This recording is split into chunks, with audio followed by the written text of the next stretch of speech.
சக்தி பீடங்கள் வரிசை 20. மங்கள கௌரி, தீர்க்க சுமங்கலி வரம் தரும் அன்னை. வணக்கம், இது ஜாதகம் A to Z. சக்தி பீடங்களின் பயணத்தில் இன்று நாம் 20வது தலத்திற்கு வந்திருக்கிறோம். பீகார் மாநிலம் கயாவில் உள்ள மங்கள கௌரி ஆலயம். பித்ருக்களுக்கு திதி கொடுக்கும் கயா எவ்வளவு முக்கியமோ அவ்வளவு முக்கியம் அன்னை மங்கள கௌரியின் தரிசனம். அன்னையின் மார்பக பகுதி விழுந்த இந்த தலம் ஒரு பெண்ணின் வாழ்வை மங்களகரமாக மாற்றும் சக்தி கொண்டது.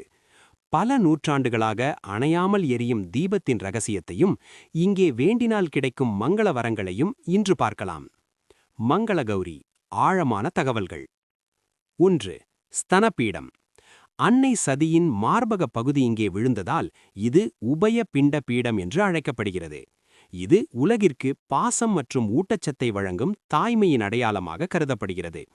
இங்கே அன்னைக்கு சிலையாக இல்லாமல் பாறை வடிவத்தில்தான் வழிபாடு நடைபெறுகிறது.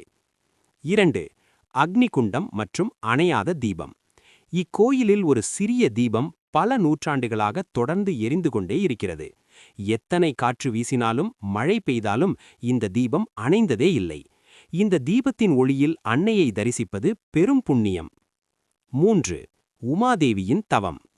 அன்னை பார்வதி தேவி சிவபெருமானை மீண்டும் அடைய வேண்டி இங்கே கடும் தவம் புரிந்ததாக கூறப்படுகிறது.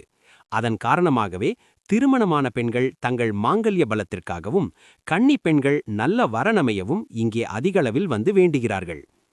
ஜாதக ரீதியான பலன்கள். 1. சுமங்கலி பாக்கியம், லாஞ்சிவிட்டி ஆஃப் ஸ்பவுஸ். ஜாதகத்தில் 8ஆம் இடம், அதாவது மாங்கல்ய ஸ்தானம் பாதிக்கப்பட்டிருக்கும் பெண்கள் மங்கள கௌரியை வேண்டினால் கணவருக்கு வரும் கண்டங்கள் விலகி தீர்க்க சுமங்கலி பாக்கியம் கிட்டும். திருமண தடை நீங்க. செவ்வாய் தோஷம் அல்லது ராகு கேது பாதிப்பால் திருமணம் தள்ளிப்போகும் பெண்கள் இங்கே மங்கள கௌரி விரதம் மேற்கொண்டால் விரைவில் சுபகாரியம் கைகூடும். குழந்தை நலம். தாய்மையை வழங்கும் பீடம் என்பதால் கருச்சிதைவு அல்லது கர்ப்பப்பை பிரச்சனைகள் உள்ளவர்களுக்கு அன்னை நல்ல ஆரோக்கியத்தை தருவாள். வாழ்வில் சகல மங்களங்களையும் அருளும் மங்கள கௌரி அன்னையின் அருள் உங்கள் இல்லங்களில் என்றும் இருக்கட்டும். அடுத்த பகுதியில் நாம் தமிழகத்தின் ஒரு மிக முக்கியமான ரகசிய தலத்திற்கு செல்லப் போகிறோம். அன்னையின் ஒட்டியானம், அதாவது நேவல் அல்லது வெய்ஸ்ட் விழுந்த இடமாக கருதப்படும் காஞ்சிபுரத்தின் கண்கள் போன்ற காமாட்சி அம்மன் பற்றி பார்க்கலாமா, அல்லது ஜம்முவில் உள்ள கோல் கண்டோலி பற்றி பார்க்கலாமா? உங்கள் விருப்பத்தை கமெண்டில் சொல்லுங்கள். ஓம் சக்தி.